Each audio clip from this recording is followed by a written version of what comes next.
Welcome to my channel. मेरा नाम है मृदुला और आज का हमारा टॉपिक है प्लेट एंड फ्रेम फ़िल्टर। तो ये सबसे simplest type of pressure filter होता है और इसका जो बेस है वो है सरफेस फ़िल्ट्रेशन, यानी कि इसके सरफेस पे आपको जो है फ़िल्ट्रेशन कैरिड आउट होता है। सरफेस पे आपके जितने भी सॉलिड कंटेंट हैं वो इकट्ठे हो जाते हैं, यूज़ किया जाता है। यानी कि जब स्लरी एंटर करती है फ्रेम से प्रेशर के साथ, तो वो जो है वो फ़िल्टर मीडिया से पास करती है, यानी कि जो भी स्लरी है उसमें जितने लिक्विड कंटेंट है वो प्रेशर अप्लाई करने पे पास करेंगे फिल्टर मीडियम से।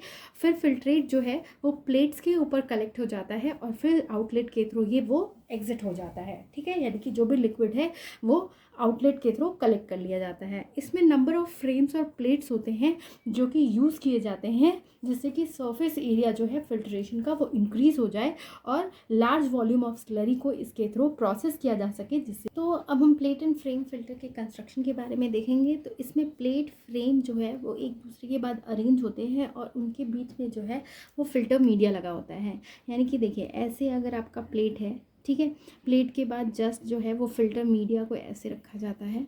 ठीक है, फिल्टर मीडिया के बाहर जो है वो इस तरह से आपका फ्रेम होता है। फ्रेम जो है वो हॉलो होता है, ठीक है, अंदर स्पेस होते हैं। ये जो फिल्टर मीडिया होता है उसमें आपके स्मॉल स्मॉल पोर्स होते हैं जिनके थ्रू आपका फिल्ट्रेट जो है वो बाहर जा सके। ठीक है, और यहाँ पे जो आपका प्लेट प्रेजेंट होता है, फिर प्लेट के थ्रू यहाँ पे आपका जो फिल्ट्रेट का आउटलेट है यहाँ से वो बाहर निकल जाता है। ठीक है, तो स्लरी जो है वो यहाँ से एंटर करती है, यहाँ पे पूरी स्लरी आ जाती है, स्लरी जो है फिर पास करती है। तो इस तरह से बीच में क्या है, आपका फिल्टर केक का फॉर्मेशन होता है। यानी प्लेट जो कंस्ट्रक्शन की बात अब हम कर रहे हैं, तो जो प्लेट और फ्रेम है वो एक दूसरे के बाद अरेंज होते हैं। ठीक है, होता है ये एक सॉलिड पीस होता है जिसका सरफेस जो होता है रिब्ड होता है। यानी ये जो आपका प्लेट है उस इस तरह से लगता है जैसे ऐसे कटने के निशान बने हुए हैं, इस तरह का इसका सरफेस होता है। ठीक है, प्लेट में एक आउटलेट यानी कि यहाँ पे इस तरह से होल प्रेजेंट होता है जिसको कि आउटलेट बोलते हैं, वो प्रेजेंट होता है। ठीक, फ्रेम जो है वो हॉलो होता है, यानी कि इस तरह का आपका फ्रेम होता है, एकदम बिल्कुल हॉलो, यानी कि बीच से आराम से एंट्री कर सके। और ये स्पेस प्रोवाइड करता है फिल्टर केक के लिए। यानी कि इस हॉलो जगह पे क्या होता है कि केक का फॉर्मेशन हो जाता है। तो फ्रेम में ओपन स्पेस होता है, यानी कि बेसिकली ये स्पेस जो है बिल्कुल ओपन है, जहाँ पे जो कि स्लरी रिजर्वियर, क्योंकि इसके जस्ट पीछे जो है वो आपका फिल्टर मीडियम लगा होता है। तो जो फिल्टर होके जो केक का फॉर्मेशन होता है वो आपका इस खाली जगह पे होता है। तो इस तरह से ये उसके जो स्लरी का है उसके रिजर्वियर की काम करता है। इसमें एक इनलेट होता है, यहाँ पे इनलेट होता है जिसके थ्रू स्लरी जो है वो अंदर एंटर करती है। प्लेट जो होते हैं वो स्टडेड या ग्रूव सर्फेस होते हैं जो कि फिल्टर क्लॉथ को सपोर्ट करता है और उसके पास एक आउटलेट होता है, यानी कि इसके सरफेस पे यहाँ पे आपको ईजिली जो है फिल्टर मीडियम जाके फिक्स हो सके। और यहाँ पे आउटलेट होता है जिससे कि फिल्ट्रेट सारे इकट्ठे हो जाते हैं। फिल्टर मीडिया जो है यूजुअली क्लॉथ होता है जो कि इस प्लेट और फ्रेम के बीच में प्लेस किया जाता है और उसमें छोटे छोटे होल्स होते हैं जो कि गैस्केट की तरह काम करते हैं। फ्रेम्स जो है वो डिफरेंट थिकनेस के अवेलेबल हैं और ये डिपेंड करता है कि कैसा थिकनेस है फिल्टर केक का, उसके बेसिस पे सेलेक्ट होते हैं। यानी कि उसके बीच का जो गैपिंग है, यानी कि अगर सपोज करिए हमको इतना मोटा फिल्टर केक बन रहा है तो इसकी जो ये थिकनेस है उसके बेसिस पे ही फ्रेम सेलेक्ट किया जाता है। जो ऑप्टिमम थिकनेस होती है प्लेट की वो भी चूज़ की जाती है। फिल्टर मीडियम और प्लेट जो है वो अरेंज किए जाते हैं सीक्वेंस में और फिर उनको एक सपोर्टिंग स्ट्रक्चर में क्लैंप कर दिया जाता है और वो चैम्बर पूरा आपका फिल्टर और प्रेस चैम्बर बन जाता है जिसके थ्रू फिर फिल्ट्रेशन कैरिड आउट होता है। जो फ्रेम और प्लेट्स होते हैं वो स्क्वायर या रेक्टेंगुलर शेप के होते हैं और वो बने होते हैं कास्ट आयरन, स्टेनलेस स्टील, निकल, एल्युमिनियम, मोनेल, वुड या फिर हार्ड रबर या फिर प्लास्टिक के। ठीक है, अब हम वर्किंग देखते हैं। तो वर्किंग में बेसिकली दो तरह के डिज़ाइन अवेलेबल हैं। एक है वॉशिंग टाइप, एक है non washing type filtration. Washing type जिसमें कि फ़िल्टर केक को बाद में वॉश किया जाता है और नॉन वॉशिंग टाइप में फ़िल्टर केक को एज इट इज़ बाहर निकाल लिया जाता है, उसके वॉशिंग की ज़रूरत नहीं होती है। तो सबसे पहले नॉन वॉशिंग टाइप फिल्ट्रेशन देखते हैं और ये जो प्रोसीजर इनिशियल होता है वो दोनों का सेम होता है। बस स्टेप कहाँ डिफर करता है, फिल्टर केक फॉर्म होने के बाद फिल्टर केक को वॉश किया जाता है। तो नॉन वॉशिंग टाइप में क्या होता है, सबसे पहले यहाँ से स्लरी जो है वो एंटर करती है। एंटर करने के बाद जो वो इसके जस्ट पीछे जो फिल्टर क्लॉथ प्रेजेंट होता है वहाँ पे जाके वो फ़िल्टर होती है, जिससे इसके इस खाली स्पेस में जो है वो फ़िल्टर केक बनने लगता है। ठीक है, सॉलिड्स जो है वो फ़िल्टर केक फॉर्म कर देते हैं और वो फ्रेम के अंदर ही रह जाते हैं। जो थिकनेस होती है केक की, वो फ्रेम के जस्ट थिकनेस की हाफ़ होती है। यानी सपोज़ करिए कि इतना मोटा, अगर हमने एग्जाम्पल के लिए बोल रही हूँ कि अगर इतना मोटा हमने फ्रेम, मतलब फ्रेम की ये थिकनेस अगर ये है, तो स्लरी जो केक है वो इतनी ही बनेगी, मतलब ये वाली जो रिमेनिंग सर्फेस जो खाली जगह है उतनी ही बनेगी। ठीक है, और क्योंकि जो फ्रेम है उसके हर एक साइड में फिल्ट्रेशन हो रहा है इसकी वजह से।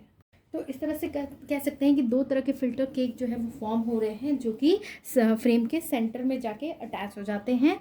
ठीक, फिल्टर जो फिल्ट्रेट है वो फिर प्रोजेक्शन जो होते हैं प्लेट और के उसके थ्रू वो पास करता है। यानी कि जब फ़िल्टर मीडियम की वजह से जो फ़िल्टर केक बन गया, तो पीछे में क्या है, फ़िल्टर प्लेट है। ठीक है, तो फ़िल्टर प्लेट का ये जो सरफेस है, यहाँ से जितने भी लिक्विड है वो क्या है, नीचे की तरफ आ जाते हैं। यानी कि केक फॉर्म हो गया, अब लिक्विड ही फ़िल्टर हो रहा है, तो लिक्विड जो है फिर इस सरफेस के थ्रू इस आउटलेट में आते हैं और फिर यहाँ से वो एस्केप हो जाते हैं। ठीक है, और फिल्ट्रेशन प्रोसीड करता है जब तक कि जो केक फॉर्म हुआ है वो रेजिस्टेंस ना प्रोवाइड कर दे। यानी कि जब केक की थिकनेस इतनी हो जाएगी कि फर्दर इससे कोई भी लिक्विड जो है वो नहीं छनेगा, तो उस टाइम पे ये फिल्ट्रेशन जो है वो प्रोसेस रुक जाता है और फिर प्रेस को खाली कर लिया जाता है और फिर से साइकिल को स्टार्ट किया जाता है। यानी कि फिर से क्लीन करके फिर उसमें प्रोसेस कंटिन्यू किया जाता है।